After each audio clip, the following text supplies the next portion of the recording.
but like, you were getting reps. but like, yeah, you were getting reps. Yeah, and I'm not saying there's some people that their voice is not natural. It's natural talent. It's like a lot of people, they overestimate natural talent and they underestimate the ability to like, or like just practice, like continuous practice. Yeah, so because when I was younger, I remember I wasn't able to draw actually. There was this kid in my class that used to draw like comics. And really dope stuff. And I would look at it, I'd be like, oh my god, this is so cool.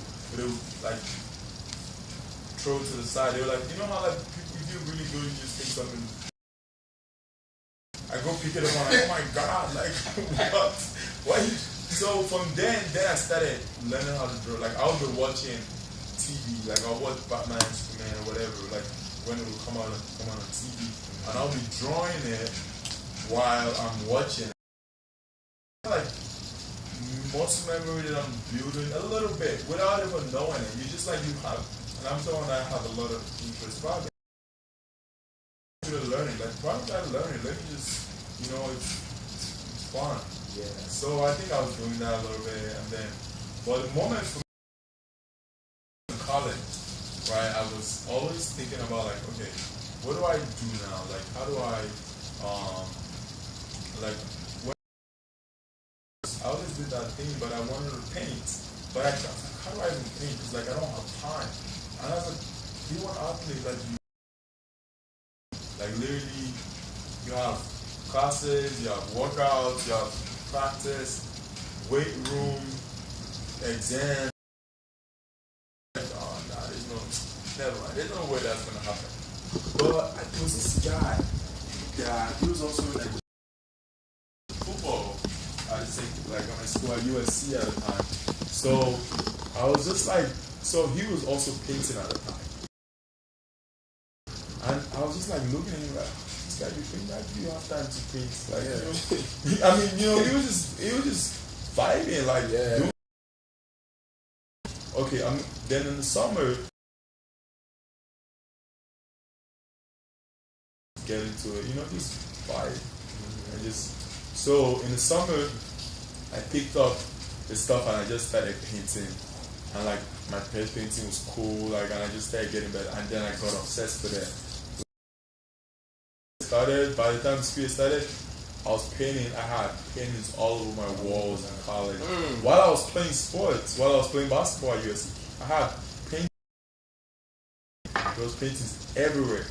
So that was people come in and see this and be like, bro. Yeah, like literally, and I was painting in my bathroom. Like, so you just gotta make it happen. Like, yeah, like I think that's one of the good things that like I think I have, or that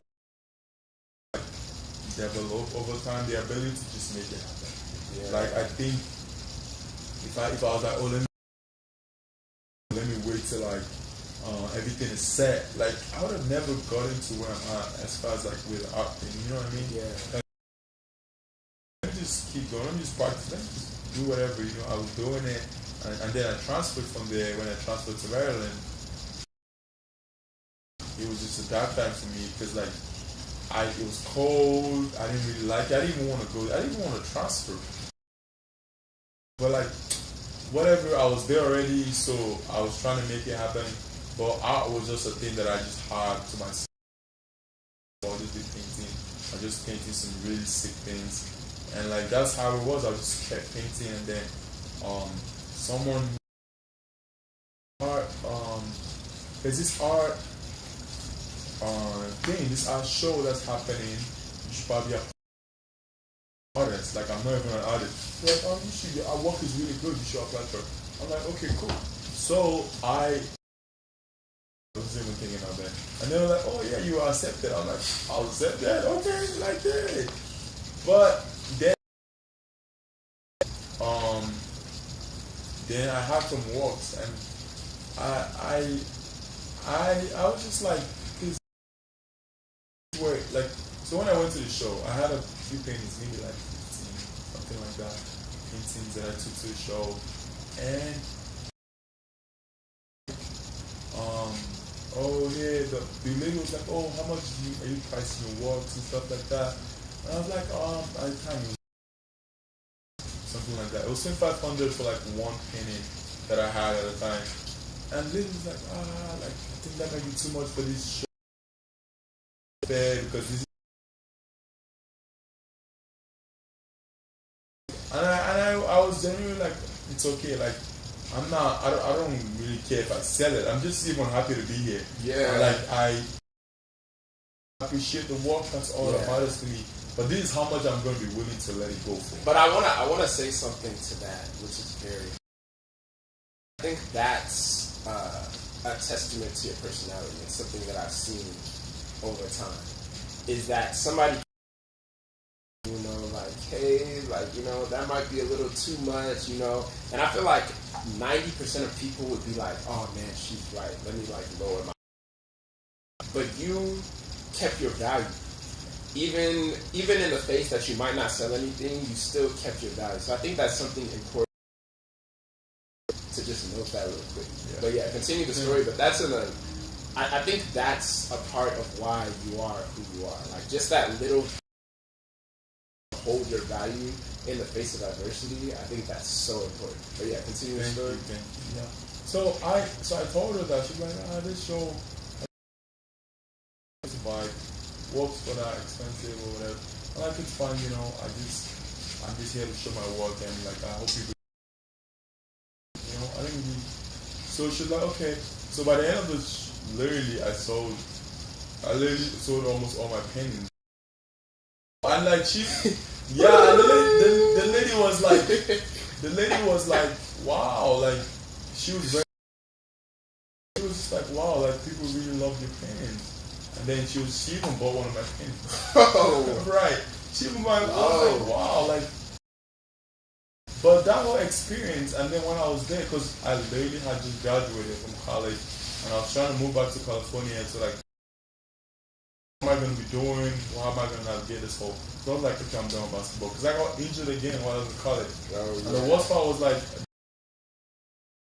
they didn't believe that I was injured because the MRI was not showing the pain on my knee. My knee was hurting when I was running. The MRI was not showing it, so they just assumed that I was lying. But it's like, why would you? Right. And whenever I run, I would like run awkwardly, my leg was hurting. It just didn't make sense. So I was just like, it's just hurting me to keep going like this. Yeah. Like, there's no point. Like, I don't want to be. And also, I was just like, it was just so many different factors. Okay. One, I think it was important for me to do the thing that I like. If it was hurting that bad, like there was no point for me to keep doing that. You know what I mean? I was just like, nah, I'd rather not do that. Just almost lost my train of thought. Another thing, is that like because of the I felt like I was more than an athlete. I was more than a basketball player. And I'd say the fact that you remember, like for the majority of my life, like from when I was born to like when I was 14, I had a whole life. Yeah. You know what I mean? I was just a normal boy that just like whatever, like went to school, I'm like this. So like I knew what life was without basketball. So I was like, okay, like that was not the end road for me, you know what I mean? Rather than like I felt like some people like it's their identity.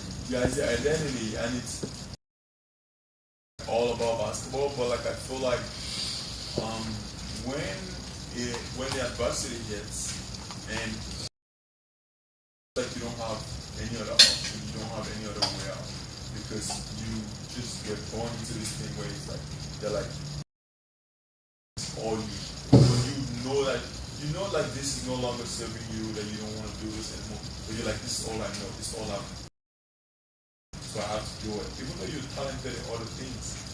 So you just keep going at it, and it's like, okay, you know what I mean. But I was glad that I also like be like, okay, I can just be someone else outside of this, and I think I'll be good. You know what I mean? Yeah.